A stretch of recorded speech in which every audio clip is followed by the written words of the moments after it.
Shalom, Obracha, que le Hakadosh Baruch Hu vous protège et vous donne la santé et la joie. Je voudrais vous raconter deux belles histoires. Vous savez, avec les histoires qu'on raconte, la providence divine, ça nous donne des forces à s'attacher davantage à Hakadosh Baruch Hu. Vous savez, il y a un juif qui m'a dit, Rabbi David, vous racontez beaucoup des histoires. Et Rabbi David, sachez combien ça nous renforce ces histoires-là et ça nous attache de plus en plus avec Hakadosh Baruch Hu. Les deux histoires que je vais vous raconter, c'est il y avait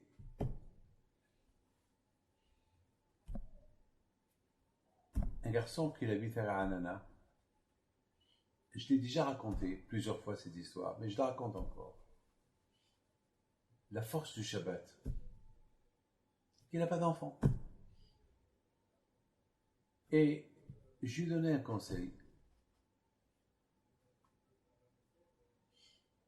Le Shabbat, tu chantes. Mais Rabbi David, on ne sait pas chanter. C'est pas grave. Prends le livre des chants de Shabbat et chante. Il y a des CD, ou demande à quelqu'un qui t'apprend des chants de Shabbat, tu chantes. Parce que chanter le Shabbat, ça apporte la joie. Et tu demandes à Hakadosh Baruch Hu qui te donne des enfants qui vont chanter un jour avec toi. Cette soirée s'est passée à Paris. Et la suite, ça s'est venu à Ra'anana.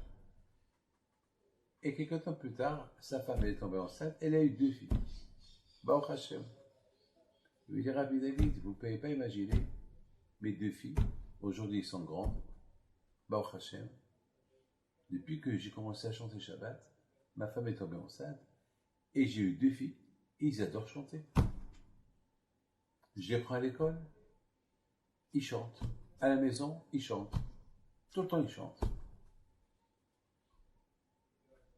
Mes amis, il y a beaucoup de gens qui se posent la question. Pourquoi on doit chanter Shabbat? Je voudrais vous dire une chose. Je ne me rappelle pas que chez moi à la maison, on chantait Shabbat à la maison.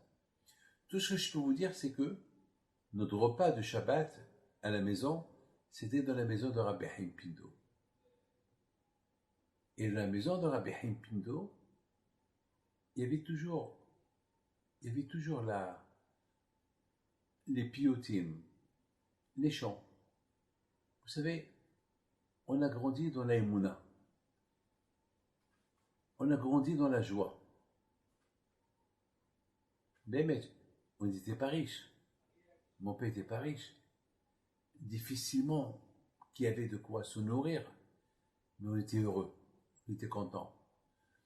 Tout le but de chanter pour être content. Mais si tu es content de nature, tu n'as pas besoin de chanter. Mon père, Alav Shalom, il avait une émouna et bitachon dans Hakadosh Baruch Hu. Il avait une croyance en Hachem, d'une manière que tout le temps il était heureux, tout le temps il était content. Ma mère aussi, et nous aussi. On a grandi, on n'avait rien. Mais mes amis, je vous dis la vérité. Aujourd'hui, je vois mes petits-enfants, l'armoire de vêtements qu'ils ont. Je vois mes enfants, l'armoire, lorsqu'ils étaient jeunes, qu'ils avaient. Moi, j'avais rien. J'avais 2 vêtements. Un que je portais toute la semaine et un que je portais le Shabbat. Ça veut dire que le Shabbat, je change les vêtements de toute la semaine. On était pauvres. On était pauvres. Il faut... y a pas, je me rappelle, lorsque ma mère m'a envoyé à la yeshiva, elle m'a envoyé à la yeshiva avec une petite valise. Et savait que peut-être elle va me voir dans des années. Elle m'a donné peut-être un peu de vêtements. Ça veut dire de rechange, c'est tout. Et c'est comme ça, mes amis, on a grandi. On a grandi ce que Hakam me disent. Et Zohar Hachek, c'est qu'il est riche, celui qui se contente de ce que le bon Dieu lui a donné. Et on était heureux, on était contents. Je vois aujourd'hui des gens, ils ont la maison, ils ont de tout, ils ne sont pas contents, ils ne sont pas heureux. Donc finalement, on était 1000 fois mieux qu'eux. On n'avait rien, on était heureux. Donc aujourd'hui, on chante. Parce qu'aujourd'hui, il y a tellement de problèmes. Les gens, on est obligé de chanter Shabbat pour oublier un peu le problème. À l'époque, chez moi à la maison, je ne pense pas à Essaouira. Il y avait quelques familles qui chantaient quelques piyutim le Shabbat. Mais en général, je ne me rappelle pas que ça chantait. On chante à la synagogue le Shabbat. Mais pas à table lorsqu'on mangeait. Mais on était heureux. Lorsque vous voyez quelqu'un qui chante, ça veut dire qu'il est heureux. On était heureux grâce à Dieu, sans chanter. Et vous savez, être heureux sans chanter, il faut avoir la émouna et le bitachon dans la Kadosh Baruch Hu. Une fois, mon père, à la Shalom, il vient chez lui, ma mère, et lui dit, Moshe, il faut que, parce qu'ils sont arrivés en Israël, on n'a rien du tout à la maison. Qu'est-ce qu'on va devenir? Je sais qu'on reçoit comment ça s'appelle, les boîtes et avec le transporteur, tout ce qu'on a envoyé du Maroc, ça va prendre 3-4 mois. Mais jusqu'à là, on n'a rien. Alors mon père, la vache, lui dit, Madeleine, fais une liste, ce que tu veux. Alors elle dit, qui va acheter? C'est pas grave, fais une liste. Hachem, il est grand. Fais-moi une liste. Elle lui fait la liste. Elle lui fait la liste. Il lui a fait 2 listes. Une liste pour le ravitaillement à manger et une liste frigidaire, les choses qu'elle a besoin pour la maison. Mon père avait Shalom. Elle dit, alors ma mère, elle dit, Moshe, mais attends, toi tu sors pas, moi je sors pas. Personne ne s'y connaît là. À quoi ça fait servir cette liste-là? Il lui dit, Hachem il est grand, ma fille, n'aie pas peur. Quand je vois où il est grand, n'aie pas peur. Au même moment, il y a quelqu'un qui tape à la porte. C'était un qui s'appelle Ben Haïm. Il rentre à la maison, il dit, j'ai entendu que Rabbi Moshe Pitou il est venu. Comment il a entendu? C'est que, vous savez, quelqu'un, il l'a dit à quelqu'un, et quelqu'un, vous savez, je crois qu'ils ont rencontré quelqu'un qui est venu avec mes parents, qui a migré en Israël, et il a entendu Ashdod, il a cherché partout, et quelqu'un lui dit, j'ai entendu, enfin, vous savez, à l'époque, Ashdod était petite, c'était pas Ashdod d'aujourd'hui, tout le monde connaissait tout le monde. Donc, c'était facile.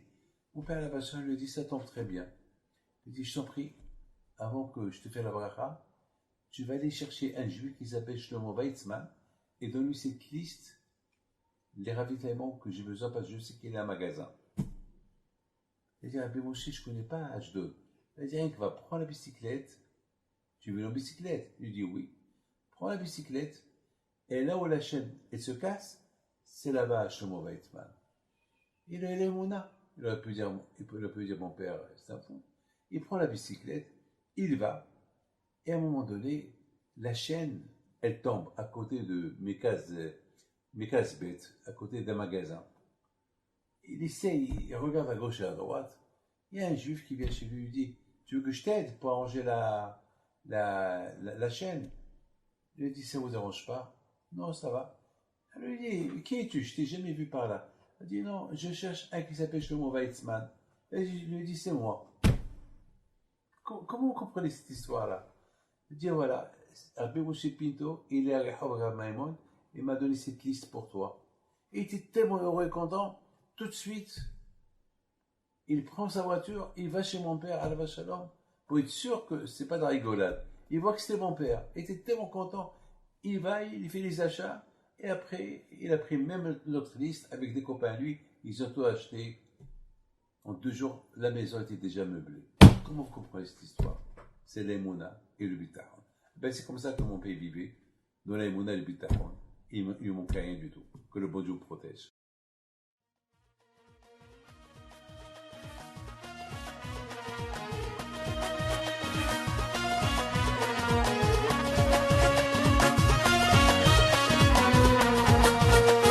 نوضو يا ناس صغرتو على ربيع يمكنتو وقف لنا زي خوتو يا وز خوتو